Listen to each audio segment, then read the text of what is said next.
Hi, I'm Reverend Tom Kearns. Welcome to 333 Magic 9, where the tarot cards and astrology stars come together to help you. By combining the visual messages of the tarot and the energy of astrology, you can be prepared for the opportunities and the challenges that are coming your way this month. I hope you will like this video and also press the little bell for notifications when my new videos come out. The tarot card for the first week of the month is the Magician, which represents the powers of creation. The tarot card for the second week of the month is the Five of Pentacles, which represents a time of challenge. The tarot card for the third week of the month is the Sun, which represents joy and success. And the tarot card for the last week is Judgment, which represents spiritual renewal. Aries, the tarot card for the first week of the month is the Magician. It represents the ability to use all the elements in an act of creation. This is a very dynamic energy and suggests that what has been purged will make way for an energy that is much more constructive and creative. It also suggests there is a spiritual power that is being used on the earth plane. Now, as we look into the astrology, the month begins with a full moon in Aquarius and your 11th house. You may want to pursue whatever or whomever makes you feel good, but you would be wise to be more aware of your broader social potentials. This may be a good time to network for success. Venus is still retrograde in your 5th house of pleasure, which reminds you to check your values and make adjustments when necessary. Foolish pleasures can hurt you. The Sun also in the 5th house, but he is squaring Jupiter, and he's in the 2nd house of money and resources. This continues the theme of self-control, but also brings the warning that there is a cost that may be involved. So protect your assets and your budget from any personal extravagance. The tarot card for the second week of the month is the Five of Pentacles. It is thought to be a challenging card. It shows two desperate people walking past a church window in a snowstorm. It suggests a difficult time of suffering, but it is a time which could be abated. The problem is that the people are walking away from what might be their glimmer of hope. If the people would only reach out for spiritual help, they would find it. As we look into the astrology, the second week rumbles as the moon will conjunct Jupiter and Uranus in your 2nd house of resources. This can be a double-edged sword when it comes to money and investments. The Moon-Jupiter energy gives you optimism and maybe some good luck, but the later Moon-Uranus energy can bring chaos and uncertainty in financial situations.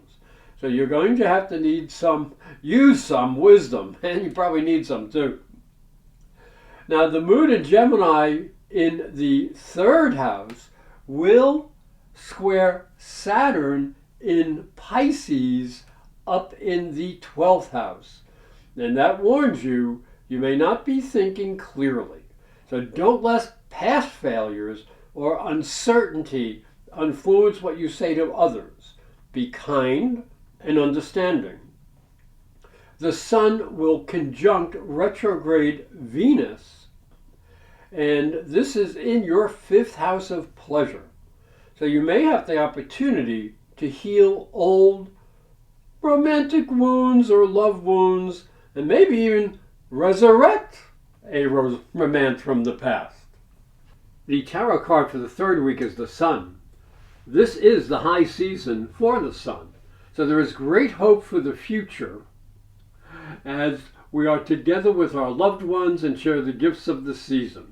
We are reminded with vacations, happy events, and summer celebrations. There is light in the world. This is a good time to heal wounds, enjoy your blessings, and try to make peace. Now, as we look down into the astrology, the third week begins with the sun moving into Virgo and your sixth house.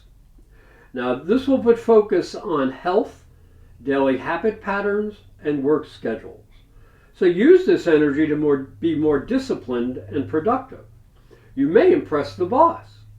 Retrograde Venus in Leo and your fifth house will, and that is the house of pleasure, by the way, that'll square Jupiter in Taurus and your second house. So this is a difficult energy, so you must be careful to watch your budget when it comes to indulging your favorite food and beverages and pleasures. Don't try to buy love. To complicate things a bit more, Mercury in Virgo, its ruling sign and ruling of this house, will go retrograde at the end of the week. If you are wise, you will be careful to watch your nerves, be disciplined, and watch what you say at work. The tarot card for the final week of the month is Judgment.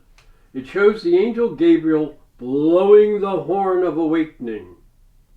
You can see the people rising up from what appears to be a graveyard for a new life. This represents the possibility of a new beginning and of a higher consciousness. Now, as we look into the astrology, the month ends with retrograde Mercury still affecting your sixth house. And it suggests you may have to make adjustments in your work schedule. Watch communications and electronics, which could go haywire. Now, Mars will move into Libra and your seventh house. And this suggests your partners may be a bit aggressive and disruptive. So don't take their energies too personally. Uranus will go retrograde in Taurus and your second house, which is also a disruptive energy, but this must be taken seriously. So keep an eye on money and investments. Don't buy a pig in a poke. Know what you want and what you can afford. And the month ends with a hypersensitive full moon in Pisces and your 12th house. So spend some time in meditation so you connect with your spirituality. Hi, I'm Reverend Tom Kearns, and this is my story. If you are a spiritual seeker, it may help you on your journey. I believe your spiritual development is as important as your religion.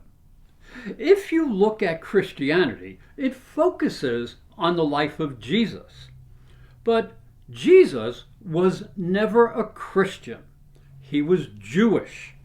If this thought intrigues you, you'll enjoy my new book, Light from Water, Freeing Jesus. It's available on Amazon.com and through fine bookstores. And it may help you on your spiritual journey.